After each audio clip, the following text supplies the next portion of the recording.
नमस्कार मित्रों, मैं ओम प्रकाश एक बार फिर से आप सभी का स्वागत करता हूं, अभिनंदन करता हूं। दोस्तों, आज का हमारा टॉपिक है heavy metals. Heavy metal test बहुत ही इम्पोर्टेंट टेस्ट है दोस्तों। जो लोग क्वालिटी कंट्रोल में, रॉ मटेरियल टेस्टिंग में इन्वॉल्व हैं, वो इस टेस्ट के बारे में बहुत अच्छी तरीके से अवेयर होंगे, ऐसा मेरा मानना है। दोस्तों, इस टेस्ट का क्या इम्पोर्टेंस है, इसके बारे में अगर हमें पता चल जाए तो सभी लोग जरूर ऐसा सोचेंगे कि ये टेस्ट एक इम्पोर्टेंट टेस्ट की लाइन में आएगा, क्योंकि हैवी मेटल्स जो भी हैं, जो हम लोग स्पेसिफिकेशन में जो दिया गया है लिमिट, चाहे वो लेड हो, चाहे क्रोमियम हो, कैडमियम हो, आर्सेनिक हो, इसका क्वांटिटी या कंसंट्रेशन हमारा मटेरियल में अगर है और वो लिमिट के बियॉन्ड होगा तो क्या इम्पैक्ट हो सकता है, ये जानकारी अगर हमें पहले पता चल जाएगा तो सभी लोग और भी ज़्यादा अवेयर हो जाएंगे। तो मेन पर्पज है इस टेस्ट का इम्पोर्टेंट समझना, और इस टेस्ट को अच्छे तरीके से परफॉर्म करेंगे और जो रिजल्ट आएगा उसके बेस पे हम लोग ये डिसाइड करते हैं कि ये मटेरियल में हैवी मेटल लिमिट के अंदर है तो अप्रूव करेंगे, लिमिट के बाहर है, लिमिट से बियॉन्ड है तो हम इसको रिजेक्ट करेंगे। तो मित्रों, हमने जो हैवी मेटल टेस्ट का चर्चा के लिए जो रेफरेंस लिया है वो यूएसपी का जनरल चैप्टर, जनरल टेस्ट 231 में आपको मिलेगा, आप लोग खुद भी देख सकते हैं। तो आइए हम लोग आगे बढ़ते हैं। सबसे पहले हमें ये पता करना चाहिए, जब कोई हैवी मेटल का टेस्टिंग करने जाएंगे उसके पहले हमको ये इंश्योर कर लेना चाहिए कि ये जो केमिकल, जो रिएजेंट, जो ग्लासवेयर है या फिर इंस्ट्रूमेंट है वो हमारे पास अवेलेबल है कि नहीं है। अगर ये पता चल जाएगा, ये कंफर्मेशन होगा, फिर हम टेस्टिंग स्टार्ट करेंगे तो हमें कहीं कोई बाधा नहीं आएगी। तो इस टेस्ट को शुरू करने से पहले ये आप लोग जरूर देख लें कि आपके पास अमोनियम एसीटेट है कि नहीं, आपके पास हाइड्रोक्लोरिक एसिड है कि नहीं, लेड नाइट्रेट है कि नहीं, अमोनियम हाइड्रोक्साइड है या नहीं है, प्यूरिफाइड वाटर अवेलेबल है कि नहीं, वॉल्यूमेट्रिक ग्लासवेयर जो रिक्वायरमेंट है वो भी है कि नहीं। नेक्स्ट, कलर कंपैरिजन ट्यूब, इसको आप नेस्लर सिलेंडर भी बोल सकते हैं, ये कंपैरिजन के लिए लगता है, ये आपके पास है कि नहीं। पीएच मीटर चाहिए, क्योंकि फाइनल सॉल्यूशन का पीएच जो रेंज है उसको मेजर करने के लिए, कंफर्म करने के लिए पीएच मीटर होना चाहिए, मेजरिंग सिलेंडर होना चाहिए, और एसिटिक एसिड एक रिएजेंट है वो भी होना चाहिए। अगर ये सारे chemical, glassware and instrument available है तो हमें टेस्ट स्टार्ट कर लेना चाहिए। तो एक्चुअली हैवी मेटल्स को हम कैसे डिफाइन कर सकते हैं? तो दोस्तों, heavy metals are defined as metallic elements that have a relatively high density compare to water. जो हमारा हैवी मेटल्स है उसका डेंसिटी, रिलेटिव डेंसिटी जो है वाटर से बहुत ज़्यादा होता है, 4 टाइम 5 टाइम्स ज़्यादा होता है।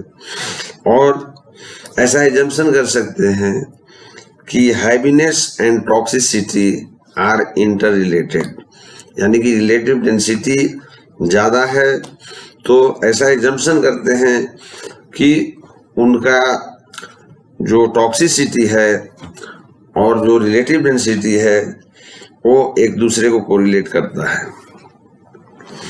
Heavy metals also include metalloids such as arsenic arsenic test बहुत ही इंपॉर्टेंट टेस्ट है, इसका बहुत ही लिमिट बहुत कम है दोस्तों, और ये सच में इसका टॉक्सिसिटी भी बहुत ज़्यादा है ना। ये बहुत कम क्वांटिटी में भी कम कंसंट्रेशन में भी अगर ये एक्सपोजर होता है तो बहुत बड़ा इम्पैक्ट होता है इसका। तो इस तरीके से हम हैवी मेटल्स को डिफाइन कर सकते हैं। नेक्स्ट आते हैं हम लोग, जो टॉक्सिक मैकेनिज्म है, जो 4-5 मेटल्स आते हैं हैवी मेटल्स, जनरली यही सब रहता है आपका, एपीआई हो या एक्सिपिएंट्स हो। तो जैसे Hg पारा हो गया, लेड हो गया, क्रोमियम है, कैडमियम है, आर्सेनिक है। ठीक है, हम लोग दो चीज बोलेंगे, एक मेटालिक एलिमेंट होगा और एक हमने मेटालॉइड्स टर्म का नाम सुना है। तो ये आपको लास्ट के स्लाइड में पता चलेगा कि मेटल क्या है और मेटालॉइड्स क्या है। सम एग्जाम्पल इसमें रखा गया है। तो इसका टॉक्सिसिटी के बारे में पता करते हैं, जो ये 4-5 हैवी मेटल्स है। तो सबसे पहले मरकरी के बारे में अगर बात करें हम, तो इसका टॉक्सिसिटी क्या है, देखिए ये सेंट्रल नर्वस सिस्टम को इंजरी करेगा। हाँ, ट्रॉमेटिक ब्रेन इंजरी होगा, स्पाइनल कोड का भी इंजरी हो सकता है। ये क्या करता है जिसकी वजह से ये हो सकता है, तो ये थायोल बाइंडिंग है ना, GSH conjugation reactions are involved in the bioactivation of several classes of xenobiotics। इसको ये डिस्टर्ब करता है जिसके वजह से हमारा सेंट्रल नर्वस सिस्टम में इंजुरी हो सकता है। बहुत ही इंपॉर्टेंट है दोस्तों, हेल्थ से अगर कोरिलेट करेंगे तो। दूसरा, मरकरी का क्वांटिटी कंसंट्रेशन अगर लिमिट से ज़्यादा होगा तो किडनी फेल्योर भी हो सकता है। और वो क्यों होता है, एंजाइम को इनहिबिट करता है, एंजाइम से इनहिबिशन करता है। दूसरा, आपका रिएक्टिव ऑक्सीजन स्पीशीज जो है ना, वो डैमेज करता है, RNA DNA को डैमेज करता है, जिसके वजह से आपका GI अल्सरेशन, स्टोमक अल्सर हो सकता है ना। हेपेटोटॉक्सिसिटी यानी कि इंजुरी टू द लीवर और लीवर फंक्शन। देखिए दोस्तों, लीवर हमारे लिए कितना इंपॉर्टेंट है। लीवर अगर फेल हो गया तो समझिए ये पूरा बॉडी का फंक्शन फेल हो जाएगा। तो ये क्यों इंजुरी करता है इसको, तो देखिए एक्वापोरिन्स जो माइक्रो RNA रिडक्शन करता है जिसके वजह से होता है ना। ग्लूटाथियोन पेरोक्साइड्स को इनहिबिट करता है अगर ये क्वांटिटी लिमिट से ज़्यादा होगा तो, है ना। इंक्रीज सीफोस एक्सप्रेशन, और ये जो रेफरेंस दिया गया है आप यहाँ क्लिक करेंगे तो आपको पता चलेगा कि ये सब चीज़ें जानकारी आई किधर से, किसने इसके बारे में किया है, वो लिंक से आपको पता चलेगा। उसके लिए थोड़ा और ज़्यादा टाइम भी चाहिए, आप लोग खुद भी देख सकते हैं, लिंक पे क्लिक करेंगे तो जो भी है आपका डाउट तो क्लियर होगा। लेड की अगर बात करें तो लेड भी बहुत ही खतरनाक है अगर लिमिट से ज़्यादा होगा तो। इसमें भी आपका सेंट्रल नर्वस सिस्टम का इंजरी हो सकता है, लंग डिसफंक्शन हो सकता है, हेमेटोलॉजिकल चेंजेस जैसे एनीमिया हो सकता है ना, GI कोलिक हो सकता है। इसके लिए क्या है, ये इंक्रीज करता है इन्फ्लेमेटरी साइटोकाइन्स को।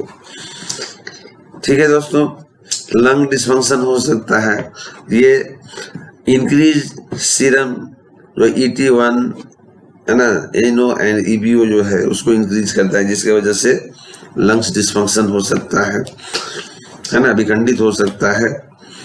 हेमेटोलॉजिकल चेंजेस, इसमें inactivation of delta LED and फोर्चिलेस है ना, इनहिबिशन ऑफ हेमीबायोसिंथेसिस।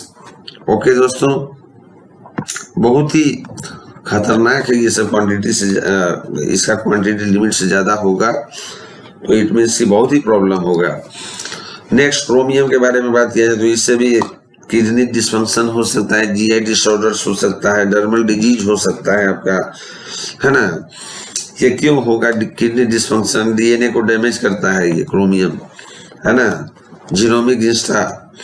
इसके बाद increasing the incidence of cancers including lungs, है ना, bladder, kidneys, testicular, bone and thyroid, ये सब टॉक्सिसिटी इसके अंदर है। अगर लिमिट से ज्यादा होगा तो ये सब कैसे होगा? तो ये डिस्टर्ब करता है, oxidative stress and ROS generation करता है, जिसकी वजह से ये प्रॉब्लम हो सकता है। कैडमियम डिजेनरेटिव बोन डिजीज, इसमें भी mRNA एक्सप्रेशन डिसरेगुलेशन यानी आउट ऑफ कंट्रोल करता है, जिसकी वजह से आपका ये डिजेनरेटिव बोन डिजीज हो सकता है। किडनी डिस्फंक्शन हो सकता है ना, क्योंकि सेल को डेथ करता है ये एपोप्टोसिस, जिसकी वजह से किडनी डिस्फंक्शन हो सकता है। लीवर डैमेज हो सकता है दोस्तों, है ना। एंडोप्लाज्मिक रेटिकुलम स्ट्रेस की वजह से लीवर डैमेज हो सकता है।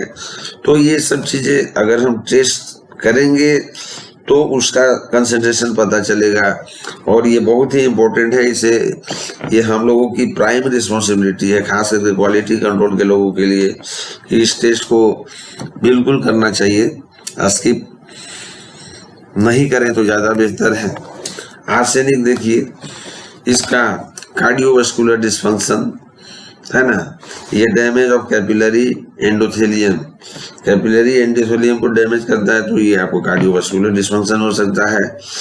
स्किन एंड हेयर चेंजेस भी हो सकता है, ये लिमिट से ज़्यादा ले चला जाएगा हमारा, है ना। तो थायोल बाइंडिंग जीएसएच कॉन्जुगेशन करता है, जिसकी वजह से स्किन एंड हेयर चेंज हो जाता है। CNS injury, central nervous system का इंजुरी सभी में दे रहा है ना। Uncoupler of oxidative phosphorylation, inhibition of ATP formation, इसके वजह से ये हो सकता है। और जीआई डिस्कम्फर्ट, लीवर डैमेज, क्यों? अल्टरेशंस इन न्यूरोट्रांसमीटर होम्योस्टेटिस, जिसके वजह से आपको ये प्रॉब्लम आ सकता है। तो दोस्तों देख रहे हैं ना कितना इंपॉर्टेंस है हैवी मेटल टेस्ट करना। रिक्वायरमेंट तो मैंने आपको बता ही दिया पिक्चर में, उधर जो पिक्चर हमने इमेज लगा रखा है वही है ये सब, ठीक है। तो हमने पहले भी बोल दिया है, फिर भी हैवी मेटल क्या है? Substances that typically will respond to this test और क्या है? लेड है, मरकरी है, बिस्मथ है, आर्सेनिक है, टीन है, कैडमियम है, सिल्वर है, कॉपर है एंड मोलिब्डेनम है ना। Determine the amount of heavy metals by method first. देखिए यूएसपी में 3 मेथड दिया गया है, एक जो कि क्लियर कलरलेस सॉल्यूशन बनता है, दूसरा कलरफुल सॉल्यूशन बनता है, और तीसरा जिसमें प्रिसिपिटेशन होता है। तो हमको थर्ड में तभी जाना है जबकि फर्स्ट और सेकंड मेथड फुलफिल नहीं कर रहा है रिक्वायरमेंट, तो हमको थर्ड में जाना पड़ेगा। लेकिन एक बार यूएसपी का जनरल चैप्टर आप लोग पढ़ सकते हैं, उसमें दिया गया है। वैसे तो यूएसपी या जो भी यूरोपियन कंट्रीज हैं उन्होंने एक प्रपोजल रखा है कि हमको जो ICH Q3D है उसके अंदर एलिमेंटल इम्प्योरिटी को लेके आना है, क्योंकि ये जो प्रोसीजर है हैवी मेटल टेस्ट करने का ये 100 ईयर्स पहले का है, और इसमें क्वांटिटेटिवली हम नहीं बता सकते हैं, कंपैरिजन करके बताते हैं, तो लेस देन नहीं तो मोर देन। एग्जैक्ट क्वांटिटी पता करने के लिए जो लिमिट ये यूरोपियन ICH गाइडलाइन में जो प्रपोजल रखा गया है उसको आपका एलिमेंटल इम्प्योरिटी Q3D के अंदर उसका लिमिटेशंस फिक्स भी हो रहे हैं, और ऐसा मेथड होगा जिसमें कि हम क्वांटिटेटिवली एग्जैक्ट क्वांटिटी हम उसको फाइंड आउट कर सकते हैं, ठीक है। तो रिएजेंट वगैरह जो लगता है वही है लेड नाइट्रेट, स्टैंडर्ड आपके पास 100 ppm का लगेगा, स्टैंडर्ड लेड सॉल्यूशन तो 10 ppm का फाइनल जो बनाएंगे। पीएच आपका 3.5 करना है एसिटेट बफर से, ठीक है। Standard preparation, test preparation, monitor preparation procedure आपको यूएसपी जनरल चैप्टर 231 में मिल जाएगा दोस्तों। आप देखिए difference between element and compound, ये मैं क्यों दिया हूँ, क्योंकि आप ये समझना है ना, एलिमेंट और कंपाउंड में अगर आपको फर्क पता चलेगा तो आप सोचिएगा एलिमेंट क्या है, कंपाउंड क्या है, ठीक है। तो ये आप चाहें तो इसको देख सकते हैं, ये स्लाइड आपको वीडियो में मिल ही रहा है।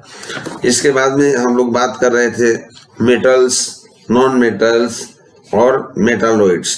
तो जो हमारा हैवी मेटल्स है वो मेटल्स में और मेटालॉइड्स में आता है। तो डिफरेंस यहाँ पे कंपैरिजन भी किया गया है, इसको भी आप फॉलो कर सकते हैं। तो थैंक यू दोस्तों, मैं समझ सकता हूँ कि ये 15 मिनट का डिस्कशन में जरूर कुछ फ्रूटफुल चीजें सामने आई होगी। हो सकता है मेरे से कुछ अगर गड़बड़ी भी हो गया होगा तो आप इसको सही भी कर लेना।